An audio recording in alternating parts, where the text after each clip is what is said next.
Hi, welcome to Yoga Talk. My name is Diane Kovanda, and today I have my friend Jin Hake with me. And Jin has created a program called Yoga Neighborhood, and I want to hear everything about it, Jin. Will you tell us a little bit about yourself and Yoga Neighborhood? Certainly. Thank you for having me on this morning. We started Yoga Neighborhood about 5 years ago. And the idea of Yoga Neighborhood grew out of a project that I did when I was in training with Kind Yoga School to imagine how would you use your yoga out in the world. And at the time I had been working for a social service agency. And as I was at work, I was noticing the people coming through the doors who were dealing with all kinds of stress because of the poverty issues that they were dealing with, the housing issues that they were dealing with. And they didn't have a lot of resources to deal with that stress. On top of their stress, they had physical health issues, they had mental health issues. And so while I was in my training, I began to think about how could we make yoga available to people who really don't have access yet to yoga. The Cape is very blessed to have some wonderful private studios, and there's some great yoga teachers all over the Cape, and we're very, very fortunate for that. But for some people, going into a private studio just isn't possible. And so the idea of creating Yoga Neighborhood came out of the idea of making yoga available to everyone in the community, regardless of their age, their fitness level, or their economic ability. Not everybody can afford $16 to $21 for a yoga class. That, for some people, is their food money, right? Exactly. And so to have what you offer is amazing. Exactly. When I started in yoga, I was a single mom, and I had a job and I was working, but still the idea of taking that amount of money for myself as a treat once a week was just really something that I didn't feel comfortable doing. And so I wanted to see, how can I make this experience that is benefiting me so much available to other people? And of course, there are some people who it's not even a question of $15 being able to put toward yoga. I mean, that is a necessity to put gas in the car, to pay for groceries. I mean, it's a very, very fine line that some people live along. And so how do we help people who are dealing with the stress of those kinds of issues manage better and improve their health, improve their physical health, improve their mental health through the practice of yoga? You had said a little bit about earlier when we were talking that you have trauma-informed yoga. And could you talk a little bit about what being sensitive to trauma is? Sure. So when we first started, the idea of yoga being inaccessible to some people, we really thought that had to do with economics. And that was the big barrier. And what I realized in my training was that there are other issues that prevent some people from practicing yoga, their life experiences. And so some people would say that most of us are walking around have had some sort of traumatic experience. And of course, it's all in the eye of the beholder. It's all in what their perception of the world is. But whether you have experienced war or some sort of abuse or really dramatic experience, or whether it might be a more subtle experience that you have had, that might have to do with living in poverty for a while, or losing your job, or a divorce, or a death in the family.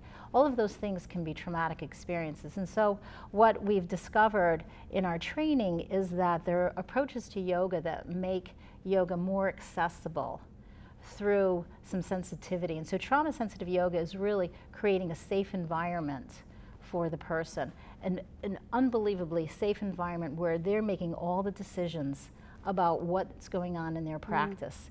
So in a Yoga Neighborhood class, we will be inviting people to experience a pose. We'll be giving them some direction and say, if this doesn't feel good, well, how about if you try it this way? And if that doesn't feel good, try it this way. And if nothing feels good, you can sit there and breathe, and it's still going to be a very positive experience. We also try to avoid the use of Sanskrit terms. We use English words. That can be a little confusing sometimes. It can be very confusing. We have a hands-off approach to yoga. So in a lot of studios, you might have an instructor who is going to assist you by placing her hands or his hands on your shoulders or your hips to help you better experience that pose. Now, that might be great for some people, but if you've experienced a trauma, the idea of someone touching you that you don't really know, that doesn't really have your permission to do so, can be a very upsetting experience. And so we have a hands-off approach to yoga. The biggest difference probably is in the way we deliver our instruction. And so we lead into all our poses. We gradually move into a pose so people can start experimenting with how this feels. And so they feel stronger, they feel more confident in what is going on in their own body, and then they can make a decision about what they want to do with that pose. So if I felt completely inflexible, I hear from a lot of people that I don't do yoga, I haven't even tried yoga because I can't touch my toes, I'm not flexible. Could I come to a yoga neighborhood class? Absolutely. In fact, we can go through a couple of poses now if you'd like and just sort of see what a yoga neighborhood class might feel like. Oh, that would be fun. Okay. You'll demo? I'll demo. Great. Okay. I'll be your student. Very good. Thank you. Okay, let's start in mountain pose, which is sort of the beginning pose when we're in a standing class. And so find your center. Maybe your toes might be touching and your heels apart, or maybe your feet are parallel, or maybe your feet are touching, whatever feels right for you. And then take a moment to rock forward and backwards just for a moment and feel your center. And when you find your center, find some stillness and maybe raise your toes for a moment and replant them into your mat so you feel a real strong connection around both feet to your mat. Make sure your legs are strong and the core is strong. And when you're ready, you're going to take your right foot and step it back and turn the toes out just slightly. Now your back leg is going to be straight and strong. Your hips are going to be facing as forward as your body allows. And your front knee is bent. And when you're ready, when you have your stability, bring your arms up into the air and then soften your shoulders and see how that feels for a moment. This is called Warrior One. And so a variation that we do with Warrior One is we're going to bring some breath and movement into this pose. And with an inhale, you're going to straighten your knees, you're going to make fists and draw the fists into the body, bringing your fists by the hips. And as you exhale, come back to Warrior One. And again, inhale, make fists. Draw your fists in, exhale, bend the front knee. And one more time, inhale, and exhale, come back to Warrior One. And then step your back foot to meet the right and come back to your mountain. And we'll go to the other side because we always have to do both sides, right? So step the left foot back and the toes get turned out just slightly. The back leg is straight and strong. The hips are facing forward, or as forward as feels comfortable for you. And you bend your front knee. And when you're ready, you can raise your arms up and you can soften your shoulders. Now keeping that back leg nice and strong. With an inhale, make fists. Draw your fists in. Exhale, bend the front knee. Inhale, draw the fists in. Exhale, back to Warrior One. One more time. And as you exhale, come back to Warrior One.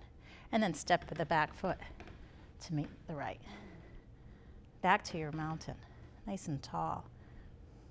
So the next pose that we're going to do is Warrior Two, and we also do a little variation with Warrior Two. So take your right foot, step it back, turn the toes out so they face your side wall. Maybe you have one leg length between your feet. Maybe bring your hands to your hips and see if you can bring your hips so they face your side wall. And you're bending your front knee, and then your arms come out, one reaching forward, one reaching backward. And find some stability here. And then keeping your eyes on those front fingertips. As you inhale, raise both arms up overhead. And as you exhale, bring your arms back down to Warrior Two. And again, inhale, the hands can come up. Exhale, bring your arms down. And one more time, inhale, reach up. Exhale, keep looking at those front fingertips as they come back down in front. And land in Warrior Two, and maybe take a breath or two here. And when you're ready, you can step that back foot to meet the front and come back to your mountain. And then we'll go to the other side. When you're ready, you can take the left foot and step it back again. The toes are facing sideways. Maybe you're going to bring your hands to your hips and see. and your hips come more to the side. And you're bending your front knee, and then your arms come out, dropping the shoulders down. Look over the front fingertips. And watching the front fingers, inhale, arms come up. Exhale, arms come down. And again, inhale, arms up. Exhale, arms come down. And maybe as you exhale, that knee bends just a little bit more. And one more time, reach up, exhale, back to warrior two. And pause here for a moment. And then when you're ready, step the back foot to meet the front and come back to your mountain. And maybe take a couple of breaths here. Noticing the strength in the legs, the strength in the core. Maybe soften the shoulders, drop them down a little bit more.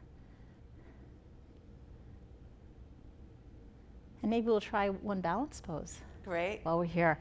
So a lot of times people are intimidated by balance if they haven't been balancing a lot. And what I recommend to people is that they try this while they're brushing their teeth in the morning. And they have the vanity in front of them and they can lean into it if they need to. And we're supposed to brush our teeth for 2 minutes, right? So 1 minute on each side. So this is a way to try that. So if you have a vanity, you can do it in front of vanity. If not, you can try this on your own. So again, make sure that you're really planted into the floor, into the mat, whatever you're standing on, and you feel that connection with the toes and around the feet. And strengthen the legs.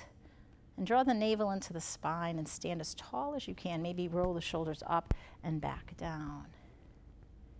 And then if you'd like, you can bring your hands to your heart. And then you can pour your weight into your left leg. And then come up onto the right toes and rest the right heel on the inside of the left shin. And so maybe this is as far as you're going to go today with your tree.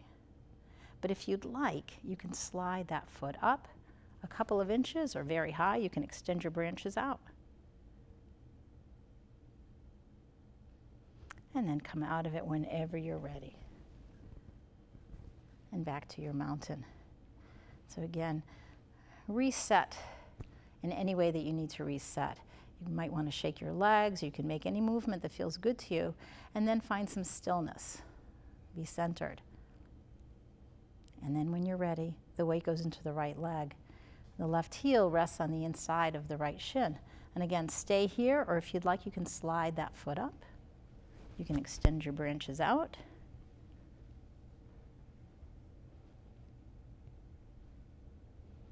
And we don't worry about wobbling or falling out of it because we always can come back into it. And then back to our mountain. So how's that? That feels great. I feel like Good. I've been really fulfilling all my lung capacity here. Good. I feel really expanded and very energized. Great. Well, that's the idea. Thank you. Thank you.